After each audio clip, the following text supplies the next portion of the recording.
चलिए आज हम शुरू करते हैं chapter number 3 that is interior of the अर्थ। चलिए इसे शुरू करते हैं। तो क्या कभी आपने इमेजिन किया है कि हमारे अर्थ का नेचर कैसा है?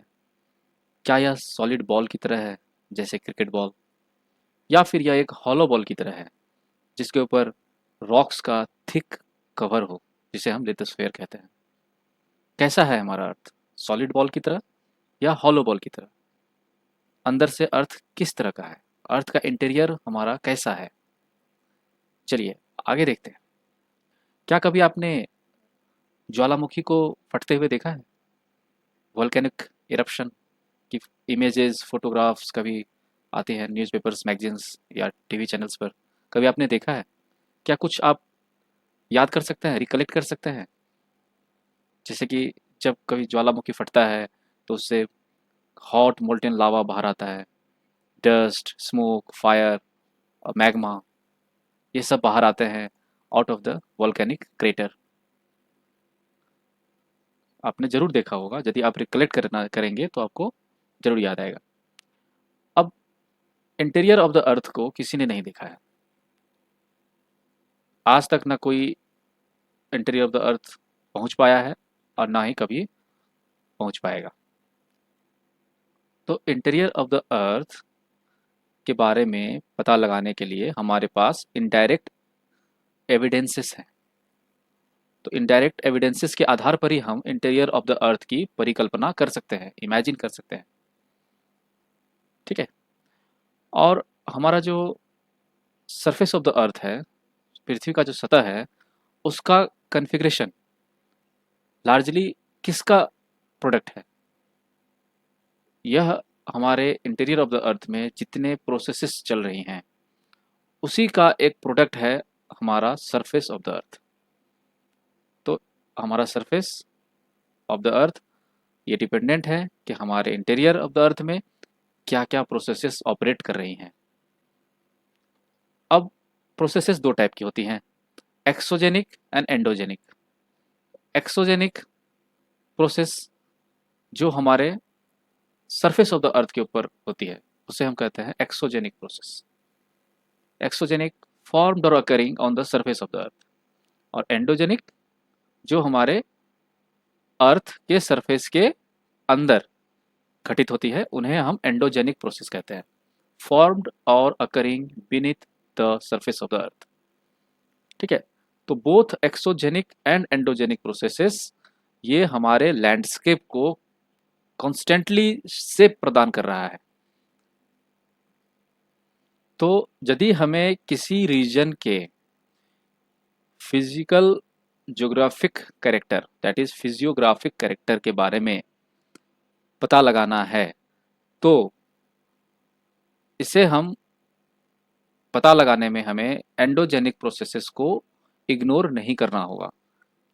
इसका मतलब है कि हमें एंडोजेनिक प्रोसेसेस जो हमारे सरफेस ऑफ द अर्थ के नीचे घटित हो रही हैं उनके बारे में हमें अति आवश्यक नॉलेज लेना पड़ेगा, तभी हम किसी रीजन के फिजियोग्राफिक कैरेक्टर के बारे में पता लगा सकते हैं, उसे समझ सकते हैं। ह्यूमन लाइफ जो है वो किसी भी रीजन के फिजियोग्राफिक कैरेक्टर पर बहुत ज़्यादा इन्फ्लुएंस रहा है। कहीं पे बर्फ़ जमा हुआ है, कहीं बहुत गर्मी है, कहीं सामान्य तापमान है, वातावरण अनुकूल है। ठीक है। तो इस तरह से कहीं मरुस्थल है, कहीं पहाड़ है, कहीं नदियाँ हैं, बहुत सारी वैराइटीज़ हैं फिजिकल जो ज्योग्राफी है किसी भी रीजन का, और उस पर ही डिपेंडेंट रहता है वहाँ के ह्यूमंस और ह्यूमंस के लाइफ। तो यदि हमें किसी रीजन के बारे में, उसके फिजियोग्राफी के बारे में जानना है तो हमें उसे इन्फ्लुएंस करने वाली, लैंडस्केप डेवलपमेंट को इन्फ्लुएंस करने वाली सभी वो ताकतें, all the forces that influence landscape development, उसके बारे में हमें परिचित होना पड़ेगा, एक्वेंटेड होना पड़ेगा, और ये अति आवश्यक है, इट इज़ नेसेसरी। तो यदि हमें ये समझना है कि हमारा पृथ्वी क्यों कंपन होता है, अर्थक्वेक्स क्यों होते हैं, सुनामी वेव्स क्यों जनरेट होते हैं, तो इन सब को जानने के लिए हमें उन फोर्सेस के बारे में, इंटीरियर ऑफ द अर्थ में जो फोर्सेस हो रही है, जनरेट हो रही है, उसको जानना बहुत ज़रूरी है। तो इसीलिए हमें इंटीरियर ऑफ द अर्थ के बारे में कुछ डिटेल्स जानना बहुत नेसेसरी हो जाता है। प्रीवियस चैप्टर में हमने ये पढ़ा था कि हमारा जो अर्थ है वो, उसके अंदर लेयर बाय लेयर फॉर्मेशन है, from crust to the core. जो लेयर्स हैं वो एक लेयर के फॉर्म में डिस्ट्रीब्यूटेड है materials, earth forming materials distributed in the form of layers from the crust to the core. ठीक है। और साइंटिस्ट ने काफ़ी इंफॉर्मेशंस गैदर किए हैं इस लेयर्स के बारे में, जिसे हम कहते हैं कैरेक्टरिस्टिक्स ऑफ दिस लेयर्स। इस चैप्टर में हम इसी के बारे में पढ़ने वाले हैं। अब देखते हैं sources of information about the interior. तो हमारे अर्थ का जो रेडियस है वो है 6370 किलोमीटर, और हमारे अर्थ का जो सेंटर है वहाँ तक कोई भी नहीं पहुँच सकता है, ताकि वहाँ जा सके, वहाँ पे ऑब्जर्वेशंस कर सके, वहाँ से सैंपल्स कलेक्ट कर सके रिसर्च के लिए। तो ऐसा नहीं हो सकता है, ठीक है, क्योंकि अंदर बहुत गर्मी है। ठीक है। तो फिर साइंटिस्ट कैसे पता लगा लेते हैं कि अर्थ के इंटीरियर में क्या है, किस तरह का मटेरियल है, किस कितने डेप्थ पे क्या मटेरियल मिलता है, इस तरह का ऑब्जर्वेशंस साइंटिस्ट कैसे कर लेते हैं। तो हमारा जो नॉलेज है इंटीरियर ऑफ द अर्थ वो लार्जली बेस्ड है एस्टिमेट्स एंड इन्फ्रेंसेस पे, हमारे अनुमान पे और हमारे तर्क। जितने इन्फॉर्मेशन है वो ज़्यादातर हमारे अनुमान और तर्क पर आधारित है। ठीक है। हाँ, हालांकि अभी तक कुछ जो है ए पार्ट ऑफ द इंफॉर्मेशन वो डायरेक्ट ऑब्जर्वेशंस पर भी हैं और मटेरियल के एनालिसिस पर भी हमें मिले हुए हैं। तो अब हम देखेंगे डायरेक्ट सोर्सेस। तो डायरेक्ट सोर्सेस पढ़ते हैं। तो सबसे easily available solid earth material हमें कहाँ से मिलता है? वो मिलता है हमें सरफेस रॉक से। जो हमारा अर्थ है उसके सरफेस पर जो रॉक्स हमें अवेलेबल हैं उस पर हमें मिलता है। दूसरा है जो माइनिंग एरियाज हैं, माइनिंग एरियाज से जो हमें रॉक्स मिलता है वो भी मोस्ट इजीली अवेलेबल में कैटेगरी में आता है। जैसे कि गोल्ड माइंस हैं साउथ अफ्रीका में, जो कि 3 से 4 किलोमीटर गहरे हैं, और इस गहराई के बियॉन्ड, इसके और गहराई में जाना पॉसिबल नहीं है, क्योंकि वहाँ पे तापमान काफ़ी बढ़ जाता है, बहुत बहुत हॉट होता है, very hot at this depth. ठीक है। तो साइंटिस्ट ने कुछ जो है प्रोजेक्ट्स स्टार्ट किए हैं, एक नंबर ऑफ प्रोजेक्ट्स, ताकि हम और डीपर डेप्थ तक पेनिट्रेट कर सकें और एक्सप्लोर कर सकें कि वहाँ कंडीशंस क्या हैं। जो क्रिस्टल पोर्शन है अर्थ के इंटीरियर का, वहाँ के कंडीशंस को एक्सप्लोर किया जा सके। तो साइंटिस्ट, पूरे दुनिया भर के साइंटिस्ट 2 मेजर प्रोजेक्ट्स पर काम कर रहे हैं। पहला है डीप ओशियन ड्रिलिंग प्रोजेक्ट और दूसरा है इंटीग्रेटेड ओशियन ड्रिलिंग प्रोजेक्ट। तो जो सबसे डीपेस्ट ड्रिल है वो है कोला, आर्कटिक ओशियन।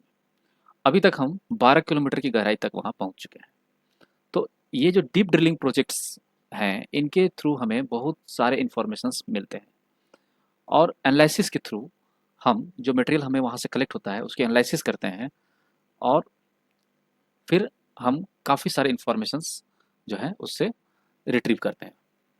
दूसरा सोर्स है हमारा वोल्केनिक इरप्शन। ठीक है। तो इसके थ्रू हमें डायरेक्ट इन्फॉर्मेशन मिलता है।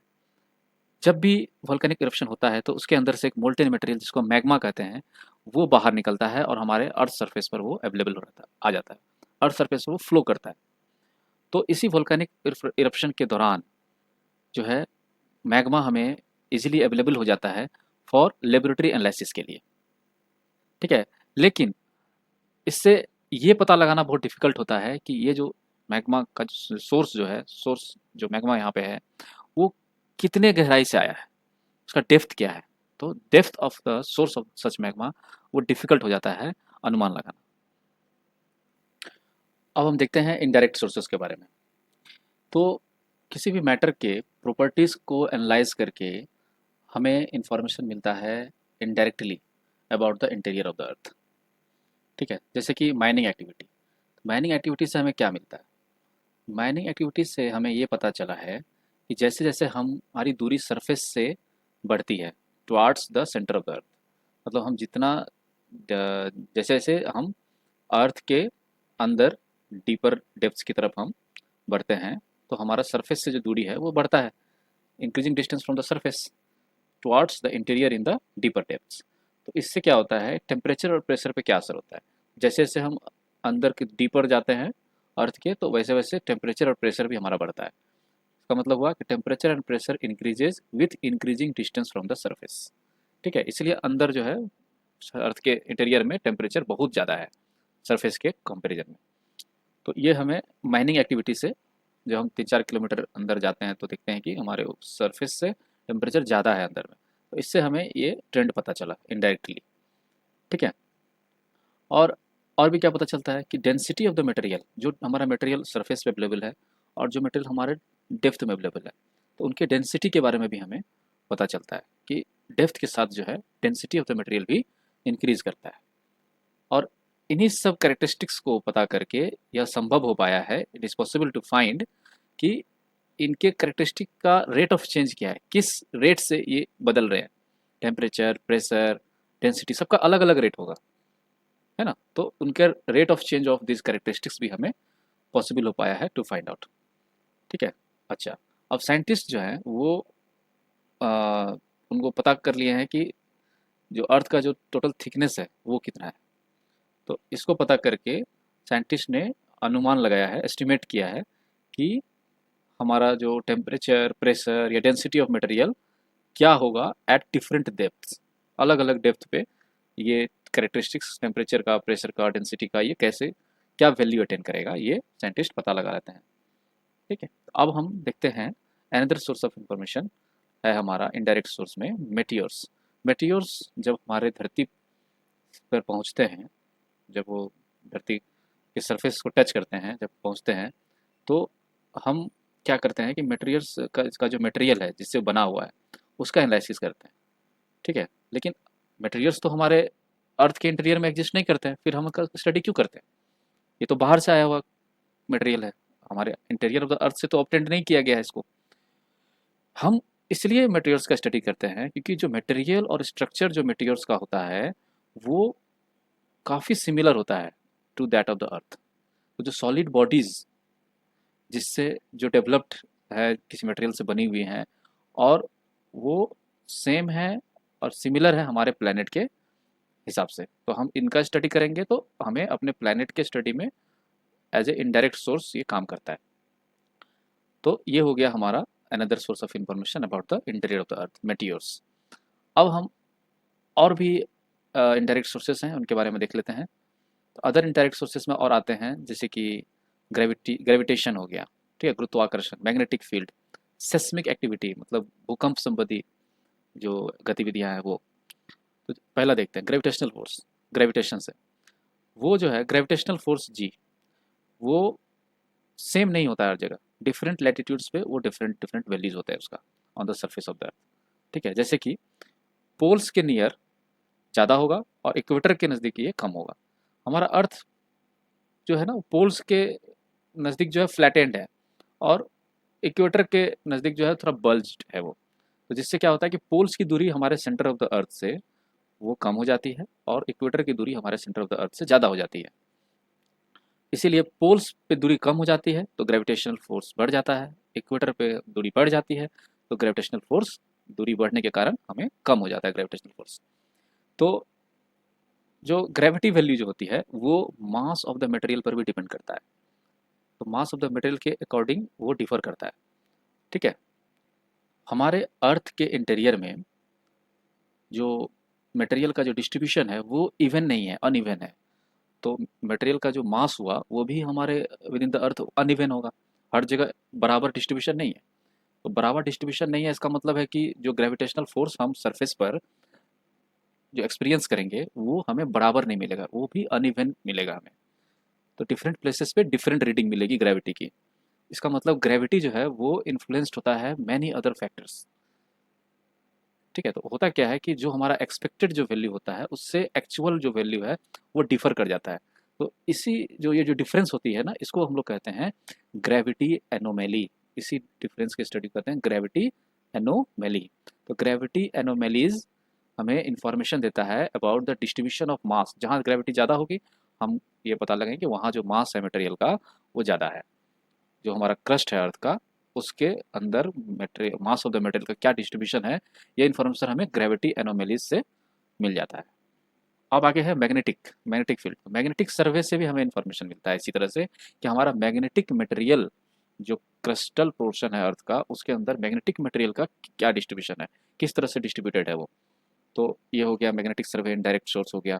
अब हमें जो अ, सबसे इम्पोर्टेंट जो सोर्स है ऑफ इंफॉर्मेशन वो है सेस्मिक एक्टिविटी। सेस्मिक एक्टिविटी हमारा most important source of information है under indirect sources about the interior of the earth. तो इसको हम लोग अब आगे डिस्कस करेंगे इन डिटेल। तो भूकंप हो गया, भूकंप और भूकंप से संबंधित एक्टिविटी को कहते हैं सेस्मिक एक्टिविटी। अब देखते हैं अर्थक्वेक। तो अर्थक्वेक जो है, अर्थक्वेक से हमें मिलता है कंप्लीट पिक्चर, पूरा पिक्चर मिल जाता है हमें of the layered interior. Interior का जो लेयरिंग है उसका कंप्लीट पिक्चर हमें प्राप्त होता है। अर्थक्वेक को हम सिंपल वर्ड्स में क्या कहते हैं, मतलब पृथ्वी का हिलना, shaking of the earth, that is earthquake. ठीक है, ये नेचुरल इवेंट है। और ये होता क्यों है, क्योंकि जब भी हमारे पृथ्वी के अंदर से एनर्जी रिलीज होती है, तो एनर्जी रिलीज होने की वजह से कुछ वेव्स जनरेट होते हैं, और ये वेव्स सभी दिशा में ट्रैवल करते हैं, ये travel in all the directions. तो इसी कारण अर्थक्वेक होता है और हमारी धरती हिलने लगती है। अब थोड़ा डिटेल में देखते हैं कि ये कैसे होता है। Why does the earth shake. होता क्या है, जो एनर्जी रिलीज होती है वो होती है अलोंग द फॉल्ट। और फॉल्ट क्या होता है, फॉल्ट होता है जो क्रिस्टल जो रॉक्स हैं, है ना, उसमें एक शार्प दरार पड़ जाती है, दरार होती है, sharp break in the crystal rocks, उसी को हम लोग कहते हैं फॉल्ट। तो फॉल्ट के अलोंग जो रॉक होता है ना, फॉल्ट के इधर और फॉल्ट के उधर, दरार के दोनों साइड, वो अपोजिट डायरेक्शन में मूव करते हैं, they move in opposite direction. होता क्या है कि जब अपोजिट डायरेक्शन मूव करते हैं तो एक रॉक दूसरे रॉक के ऊपर चढ़ जाता है, ओवरलाई कर जाता है। तो ओवरलाइंग रॉक, जो रॉक ऊपर है, वो क्या करता है, वो नीचे वाले रॉक को प्रेस करता है। ठीक है, और प्रेस करता है, फिर वो एक साथ कैसे रहते हैं, तो होता क्या है कि फिर धीरे धीरे फ्रिक्शनल फोर्स उनके बीच में काम करता है, और वो फ्रिक्शनल फोर्स उनको लॉक कर देता है एक साथ together. Frictional friction locks them together. लेकिन उनकी जो टेंडेंसी होती है ना टू मूव अपार्ट, एक अलग अलग होने की, वो ख़त्म नहीं होती है कभी। समय के आगे चल के भविष्य में क्या हुआ कि जो एनर्जी है वो ज़्यादा हो जाएगी, और वो जो फ्रिक्शनल फोर्स जो लॉक किया हुआ है इनको, उसको ओवरकम कर जाएगी। तो ओवरकम होगा तो फिर वो मूव करने लगेगा अपार्ट, एक दूसरे से अलग, अपोजिट डायरेक्शंस। ठीक है, तो जो ब्लॉक्स होता है इसके कारण डिफॉर्म हो जाता है ना, क्योंकि वो स्लाइड करते हैं एक दूसरे के ऊपर एब्रप्टली। तो इससे क्या होता है कि एनर्जी रिलीज होता है, और एनर्जी जो वेव्स होता है, एनर्जी फॉर्म ऑफ वेव्स, तो एनर्जी वेव्स ट्रैवल करता है इन ऑल द डायरेक्शंस, सभी दिशा में। ये अर्थ के इंटीरियर में हो रहा है, लेकिन एनर्जी सभी दिशा में ट्रैवल करेगा। तो जो पॉइंट जहाँ पे ये एनर्जी रिलीज हो रही है, जहाँ पे ये एक्टिविटी हो रही है, मूविंग हो रही है, मूवमेंट हो रही है, वो पॉइंट को हम लोग कहते हैं फोकस ऑफ एन अर्थक्वेक। ठीक है, या फिर उसको बोलते हैं हाइपोसेंटर। अंदर में, अंदर में उस पॉइंट को क्या कहते हैं जहाँ पे होता है फोकस ऑफ एन अर्थक्वेक, या फिर हाइपो सेंटर। ठीक है, अच्छा अब आता है सरफेस पे।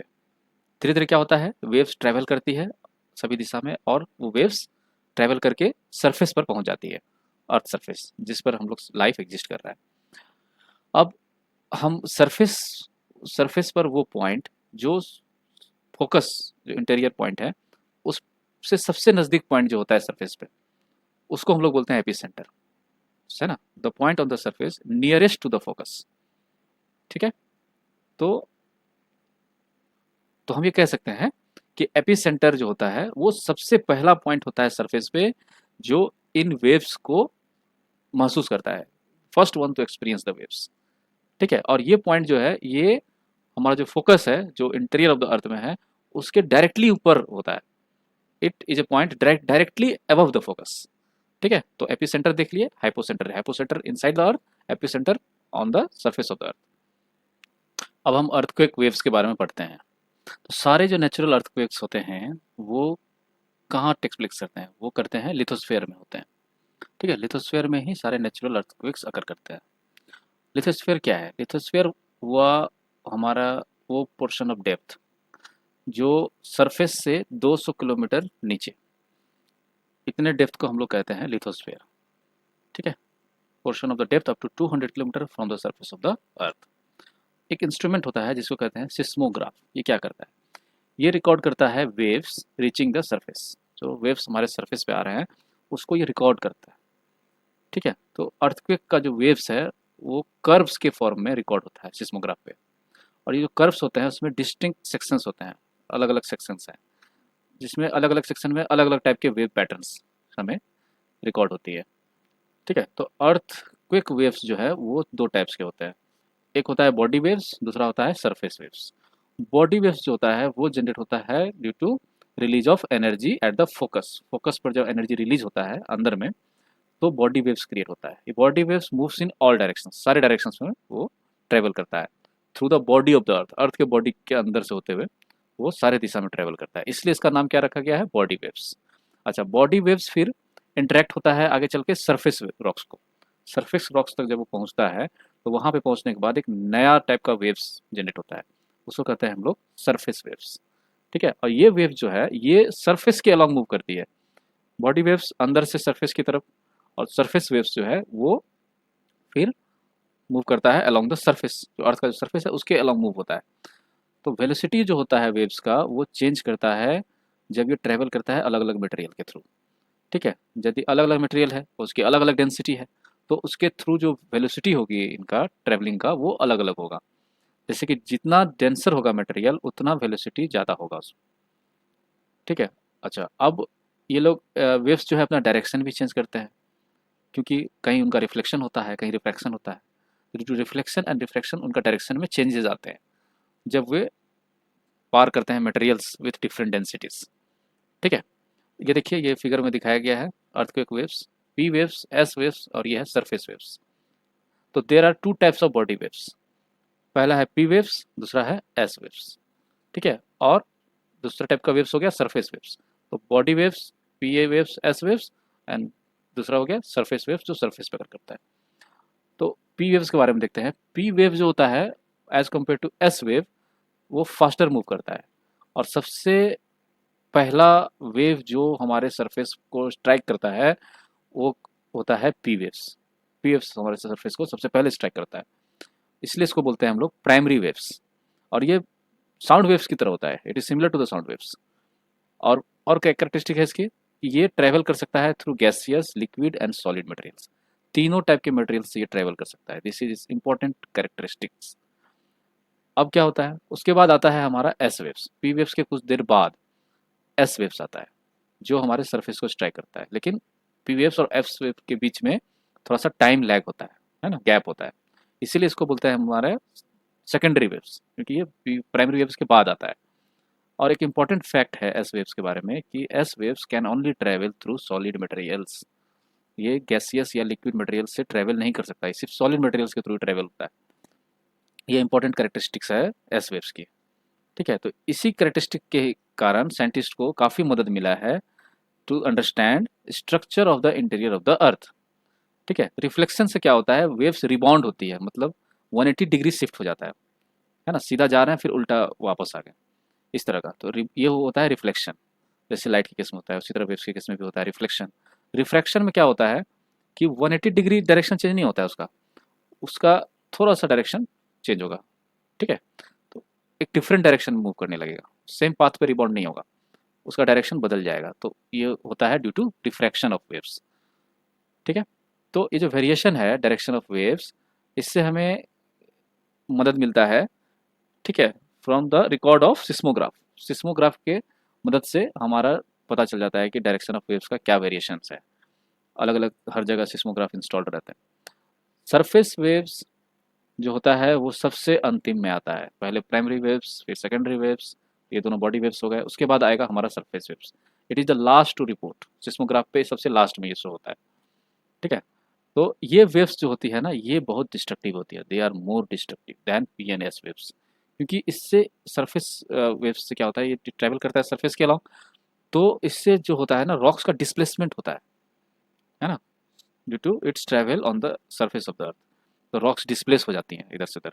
तो इससे क्या होता है जो हमारे स्ट्रक्चर्स बने हुए हैं सरफेस पे उनको कोलैप्स होने का चांस बढ़ जाता है, कोलैप्स ऑफ स्ट्रक्चर्स अकर्स।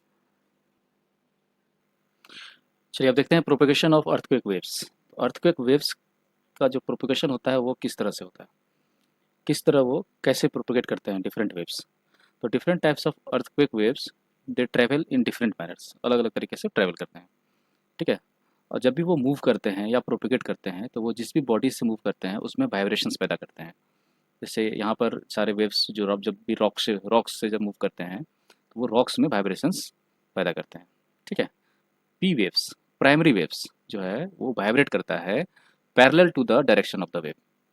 जो भी हमारा वेव्स का डायरेक्शन है उसी के अलोंग वाइब्रेशंस भी उसी डायरेक्शंस में होंगे पैरेलली, ठीक है। तो इससे क्या होता है, ये ये एग्जर्ट करता है pressure on the material in the direction of propagation. तो जिस दिशा में यह ट्रैवल कर रहा है उसी दिशा में ये फोर्स एग्जर्ट करेगा, प्रेशर एग्जर्ट करेगा, ठीक है। तो एज ए रिजल्ट क्या होता है कि जो डेंसिटी ऑफ द मटेरियल है वो चेंज हो जाता है। तो it creates density differences in the material. Same direction में करने से क्या होता है कि डेंसिटी में डिफरेंस आ जाता है। क्यों होता है ऐसा, क्योंकि हम मटेरियल को जब सेम डायरेक्शन में करेंगे प्रोपोगेशन, जब प्रेशर एजेक्ट करेंगे तो दो टाइप की एक्टिविटी होगी, स्ट्रेचिंग होगा, खींचेगा, और दूसरा होगा स्क्वीजिंग, दबाना, ठीक है। स्ट्रेचिंग एंड स्क्वीजिंग होता है मटेरियल का। जब भी स्ट्रेच करता है तो डेंसिटी हमारा घट गया क्योंकि वॉल्यूम बढ़ गया, है ना। मटेरियल तो उतना ही है, मास तो वही है, तो वॉल्यूम बढ़ गया तो डेंसिटी कम हो जाएगी। और जब स्क्वीजिंग होगा मटेरियल का तो हमारा वॉल्यूम घट गया, मास वही है, मास कांस्टेंट है, तो कम वॉल्यूम में वो सेम मास, कम वॉल्यूम मतलब डेंसिटी ज़्यादा है, mass by volume, density is inversely proportional to the volume.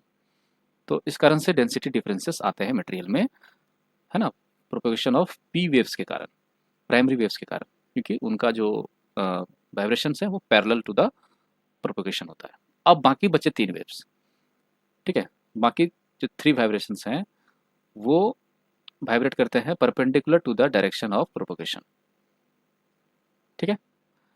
Perpendicular direction मतलब क्या हुआ कि जिस दिशा में हमारा वेव्स जा रहा है उसके वर्टिकल डायरेक्शन में हमारा वाइब्रेशंस होगा। जैसे वाइब्रेशन ऑफ एस वेव्स वो होगा perpendicular to the wave direction in the vertical plane में। हॉरिजॉन्टल डायरेक्शन में यदि वेव्स जा रहा है तो जो वाइब्रेशंस होगा वो वर्टिकल प्लेन में होगा। तो वर्टिकल जब परपेंडिकुलर में जब वाइब्रेशंस होता है ना तो उसके कारण स्ट्रेचिंग स्क्यूजिंग नहीं होता है, उसके कारण होता है ट्रफ्स एंड क्रिस्ट्स फॉर्म होता है। It creates troughs and crests in the material, ठीक है। कहीं पे मटेरियल ऊंचा हो जाएगा, कहीं मटेरियल नीचा हो जाएगा, इस तरह का अप्स एंड डाउन्स जो है क्रिएट होता है इन द मटेरियल्स, ठीक है। और सरफेस वेव्स जो होता है हमारा वो सबसे ज़्यादा डैमेजिंग होता है, और इसका भी ये भी हमारा perpendicular to the wave direction ही होता है। अब देखते हैं हम इमरजेंस ऑफ शैडो जोन। तो अर्थक्वेक वेव्स जो है वो रिकॉर्ड किया जाता है सिस्मोग्राफ्स के द्वारा फार ऑफ लोकेशंस पर भी, ठीक है। तो कुछ स्पेसिफिक एरियाज होते हैं जहाँ पर कि वेव्स रिपोर्ट नहीं किए जाते, वेव्स आर नॉट रिपोर्टेड, वहाँ कोई वेव्स नहीं पहुँचता है। ऐसे एरियाज को हम लोग कहते हैं शैडो जोन।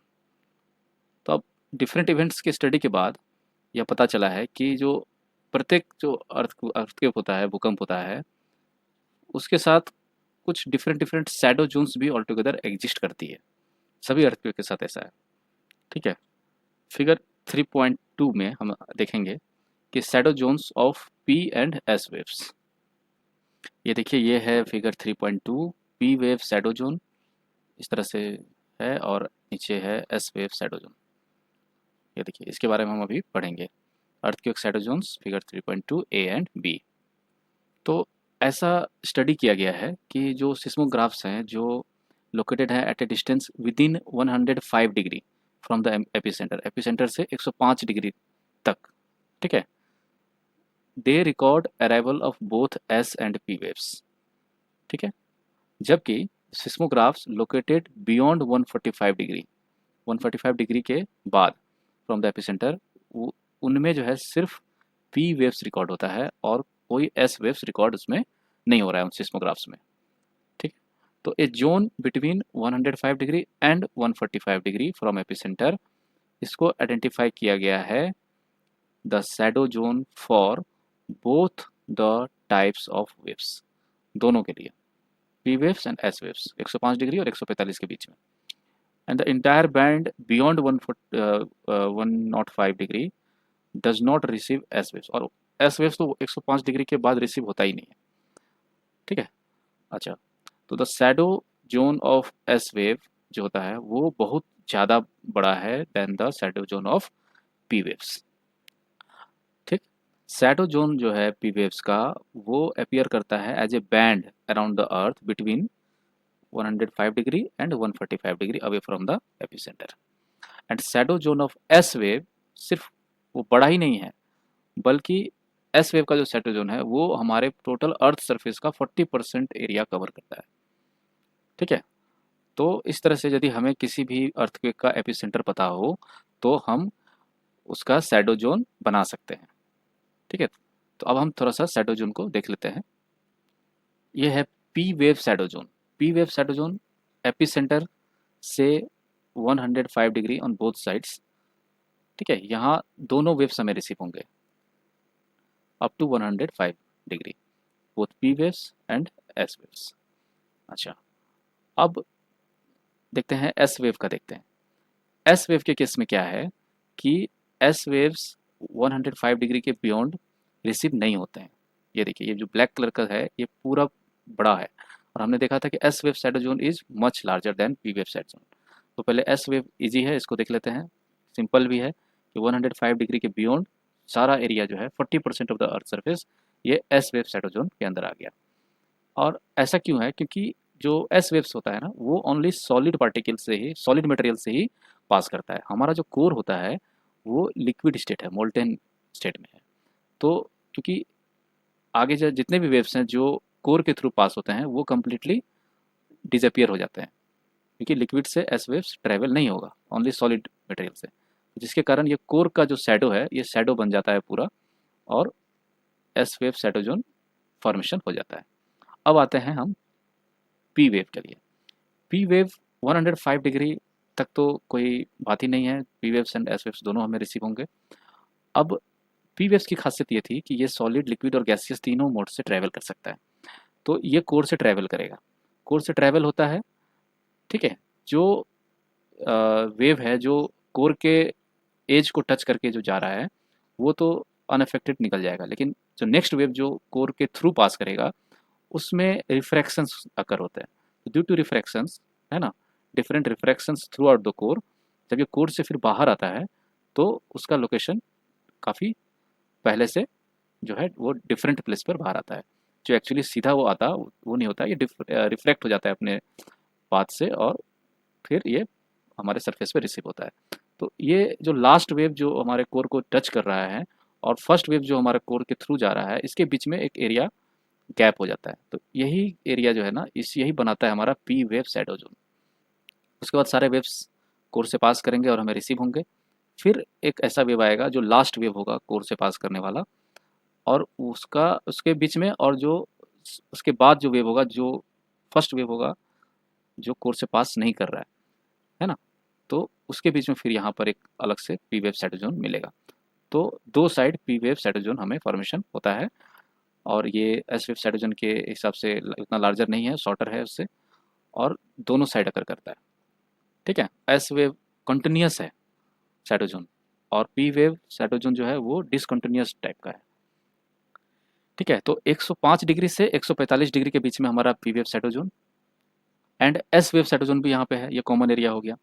अच्छा, अब 145 डिग्री के बियॉन्ड जो है वो हमारा एस वेव के लिए शैडो जोन है, लेकिन पी वेव के लिए नहीं है। तो इस तरह से हम यही चीज़ हम पढ़े हैं अभी। ठीक है। अब देखते हैं टाइप्स ऑफ अर्थक्वेक्स। तो सबसे कॉमन जो अर्थक्वेक है, जो मोस्ट कॉमन है, वो है टेक्टोनिक अर्थक्वेक। तो टेक्टोनिक अर्थक्वेक जनरेट होता है due to sliding of rocks. एक दूसरे के ऊपर स्लाइड करते हैं rocks along the fault plane, है ना, जो ब्रेक मैंने दरार बताया था मैंने, रॉक्स के बीच में दरार होती है, उसके ऊपर रॉक्स स्लाइड करने की वजह से जो अर्थक्वेक आता है वो है टेक्टोनिक अर्थक्वेक, और यही हमारा सबसे आम अर्थक्वेक होता है, मोस्ट कॉमन वन। ठीक है। दूसरा एक special class of tectonic earthquake है जो सिर्फ जो होता है वोल्केनिक, जिसको हम अर्थक्वेक कहते हैं, वोल्केनिक अर्थक्वेक।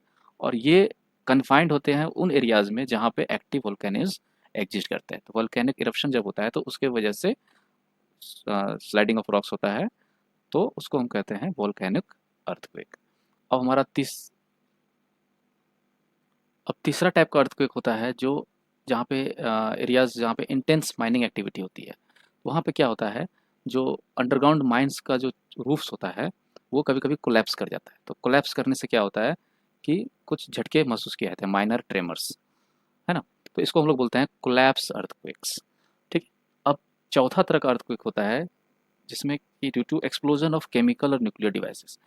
तो जब विस्फोट होता है केमिकल या न्यूक्लियर डिवाइसेस में, तो हमारा जो ग्राउंड है वो शेक करता है ना, धरती कांपती है। तो इसके कारण जो कंपन होता है इसको हम लोग कहते हैं एक्सप्लोजन अर्थक्वेक्स। ठीक है।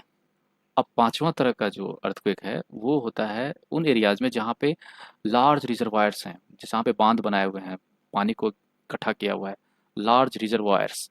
वहाँ पर लार्ज रिजर्वायर्स के कारण उन एरियाज में कुछ अर्थक्वेक्स महसूस किए जाते हैं, ट्रेमर्स महसूस किए जाते हैं। इसलिए इसको कहते हैं रिजर्वायर इंड्यूस्ड अर्थक्वेक्स। ठीक है। अब देखते हैं मेजरिंग अर्थक्वेक्स। अर्थक्वेक्स को कैसे मेजर किया जाता है। तो अर्थक्वेक इवेंट जो है उसका स्केलिंग जो है हम कर सकते हैं दो तरह से, एक तो मैग्नीट्यूड के आधार पे और दूसरा इंटेंसिटी के आधार पे। मैग्नीट्यूड और इंटेंसिटी ऑफ द शॉक। तो मैग्नीट्यूड के आधार पे जब स्केलिंग करते हैं तो इसको हम लोग कहते हैं रिक्टर स्केल। और ये मैग्नीट्यूड क्या हमें बताता है, मैग्नीट्यूड बताता है कि कितनी ज़्यादा एनर्जी रिलीज हुई है ड्यूरिंग द क्वेक। ठीक है। और इसको हम लोग एक्सप्रेस करते हैं इन नंबर्स 0 to 10। ठीक है, जितना ज़्यादा मैग्नीट्यूड होगा वो उतना ज़्यादा इसका नंबर होगा। सबसे ज़्यादा इसमें है 10, सबसे कम है 0। ठीक है। अब दूसरा स्केल होता है इंटेंसिटी बेस्ड। तो इंटेंसिटी स्केल जो है इसका नाम दिया गया है after an Italian seismologist Mercalli. ठीक है। तो इंटेंसिटी स्केल हमें बताता है कि हमारा जो अर्थक्वेक हुआ उसके कारण कितना डैमेज हुआ, जो विजिबल डैमेज जो हम देख पा रहे हैं, जो महसूस कर पा रहे हैं, वो डैमेज की बात हो रही है, तो वो कितना हुआ। तो उसके हिसाब से इंटेंसिटी स्केल की रैंकिंग दी जाती है। तो रेंज जो है हमारा इंटेंसिटी स्केल का वो होता है बिटवीन 1 to 12। अब देखते हैं इफेक्ट्स ऑफ अर्थक्वेक। तो अर्थक्वेक जो है वो एक नेचुरल हैजार्ड है, प्राकृतिक आपदा है, और इसके इमीडिएट हैजार्डस इफेक्ट्स होते हैं, जैसे कि ग्राउंड सेकिंग, है ना, differential ground settlement, land and mud slides, soil liquefaction, ground lurching, avalanches हो जाते हैं, ग्राउंड का डिस्प्लेसमेंट कभी कभी हो जाता है, फ्लड हो जाता है, फ्लडिंग भी हो सकती है यदि डैम है ना, एंड लीवे फेल्योर्स, आग लग सकता है। ठीक है। स्ट्रक्चरल कोई कोलैप्स हो सकता है, फॉलिंग ऑब्जेक्ट्स कोई ऊपर से गिर सकता है कुछ भी। सुनामी भी आ सकती है जब समंदर के अंदर अर्थक्वेक आता है ना, जब एपिसेंटर समंदर के अंदर रहता है तो उसके कारण सुनामी आती है। ठीक है।